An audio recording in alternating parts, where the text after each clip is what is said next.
Acting Director of National Intelligence Joseph McGuire is set to testify on Capitol Hill today about the whistleblower complaint at the center of the House impeachment inquiry. Members of the House and Senate Intelligence Committees reviewed the whistleblower complaint, which includes a phone call between President Donald Trump and Ukraine's leader. The president called the impeachment inquiry a big hoax. Hi, everyone, and thank you for waking up with us on this Thursday morning. I'm Jordan Schreier here with Lisa Badeau, and we're just getting started with your news and weather to the top of the hour to help you plan your day. New this morning, a Minnesota man serving a 10-year sentence for attacking a North Dakota priest is appealing his conviction to the North Dakota State Supreme Court. Last November, 44-year-old Chad Laguerre of Alexandria, Minnesota, entered an Alford plea to a charge of attempted murder after a 2018 attack on Father Robert Wahpeton.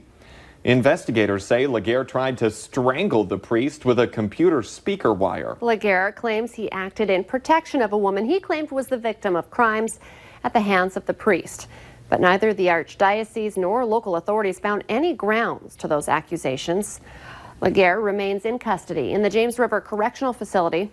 A hearing in the state Supreme Court is set for the end of October.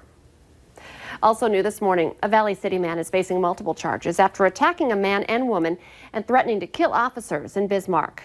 Police responded to a call around 1:30 a.m. last Thursday for a fight where a man and a woman say they were attacked. Court documents say police later found 21-year-old Jacob Ashline near the bar, and as they attempted to arrest him, officials say he pulled away from them, threatening to kill them. Ashline is charged with terrorizing, refusal to halt, and simple assault.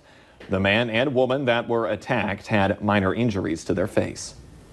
10 minutes before 7, let's get a check of our Storm Team forecast with Lisa Green. Good morning. It's a chilly start to our day, especially in northwestern parts of Minnesota. We've got temperatures there into the upper 30s right now, 36 degrees in Fosston. That's the cool spot. We were down to 34, so likely we do have some frost in some areas up in northwestern parts of the state. And in Fargo, we're at 46 degrees. It's 45 in Forks. 47 in Jamestown at the moment. Our winds are light, up to 15 miles per hour, turning to a more southerly direction throughout the day.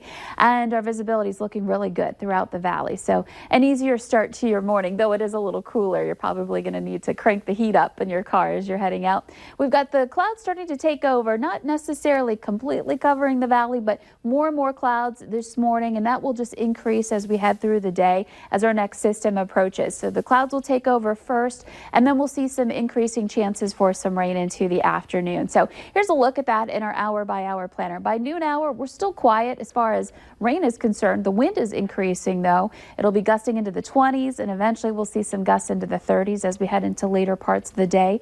Highs ranging from around 60 to some upper 60s to the South Dakota border. And you can see on our hour-by-hour planner by 4 o'clock, we've got some of those scattered showers approaching and moving into the northern valley. Highway 2 north from there essentially is where we'll likely see that first round of rain impact us into this evening. And then overnight tonight, this kind of works its way slowly eastward. And as we get on the backside of this system, we'll see some of those showers impacting parts of the southern valley too into early tomorrow morning and perhaps even lingering into the day. This will keep our temperatures up initially to start off the day, but we won't be very warm at all. We're looking at 60 for your high tomorrow in Fargo, and we continue that cool down into the weekend. Saturday morning, more or less in the valley, dipping into the 30s. So that's where we could see our first maybe widespread frost, depending on just how low those temperatures go.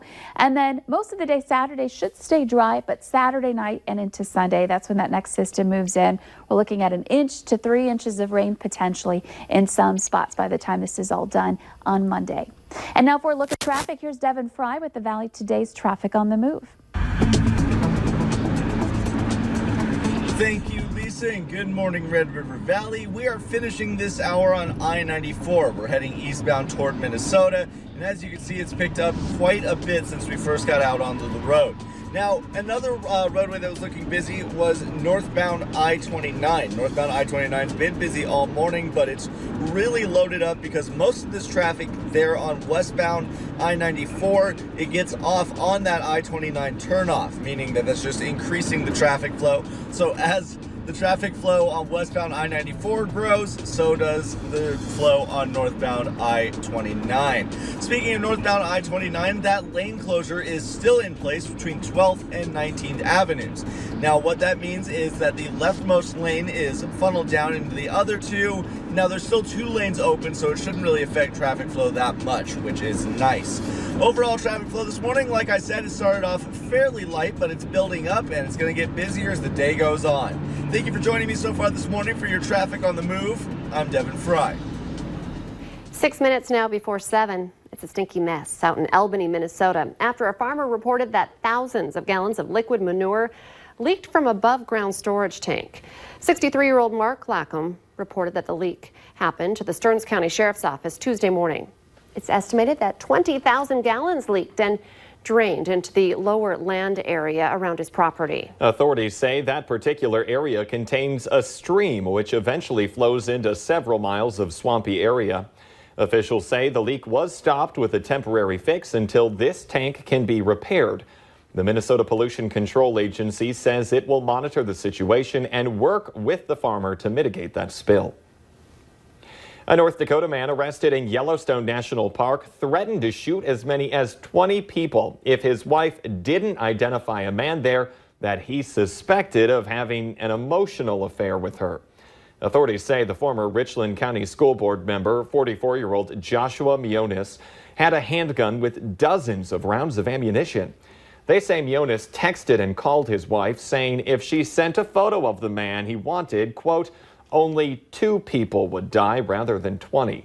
He was one of 3 Richland number 44 school district board members recalled by voters in 2018 after a scandal involving alleged hazing in a high school locker room in Colfax, North Dakota. Mionis was jailed on federal charges of illegal gun possession and making threats. There are allegations of sexual assault at the Barnes County Jail in Valley City. NewsDakota.com is reporting that one male correctional officer allegedly sexually assaulted a female officer while both were on duty in the jail. The male correctional officer has been placed on paid administrative leave as the BCI conducts its investigation. A Roseau County man is facing 12 years in prison after being convicted of sexually assaulting a minor. Authorities say the minor told investigators 44-year-old John Dibdibdahl touched her inappropriately when she was 12 years old to 15. He previously worked for the Greenbush School District. The body found near a river in Wahpeton has now been identified as a missing 49-year-old man who was last seen on last Sunday. The family of 49-year-old Keith Pfeiffer confirmed that it was his body found yesterday. Nearly 50 friends and family helped in that search for him. Officials also brought in a helicopter, a boat, and multiple ATVs. Wahpeton police believe Pfeiffer died of a self-inflicted injury, but as of right now, it is still under investigation. With a beautiful fall weekend ahead, it's a good time to get out and enjoy the change of seasons. And the Valley Today's Abby Furchner joins us live from Rowe Farm in Fargo with all of the fall activities that you can do this weekend. Hi there, Abby. Hi, good morning, Jordan and Lisa. I'm so excited because we're in the pumpkin patch, and this is the first pumpkin patch I've been in this season, so that will really get you in the fall spirit. And I'm here with Jessica Carinta, who is an event specialist with Fargo Parks. And you have a new fun kind of activity here for families to take part in. Yeah, it's not really a game. It's kind of a, I don't know really what to call it. It's sort of an experience, I guess. And we're calling it the Pixel Patch. And what it really is like a light bright with no lights. So it's a pegboard with colored golf tees, so kids and adults can come and just make patterns and kind of color without the lights. I know you were saying that adults actually enjoy this more because it does remind them of the light bright, and they can just kind of casually stay here while their kid is running around the pumpkin patch. It is. It's very soothing. It's almost like one of those like adult coloring books, just to stand and see what you want to make with all the different colors. We have 10,000 different golf tees in 10 colors, so you can definitely spend a lot of time just creating some masterpiece. But I know pumpkins are decorating them, painting them. That's a fall favorite. And so can you purchase these pumpkins this weekend? You can. We do have pumpkins for sale. So the pumpkins we have are $1, $3, or $5 depending on their price. And you can purchase them right here, and we accept cards and Apple Pay and all that good stuff. And then I have to ask too what other activities are going to be going on, because this really is such a fun, family-friendly event. There is.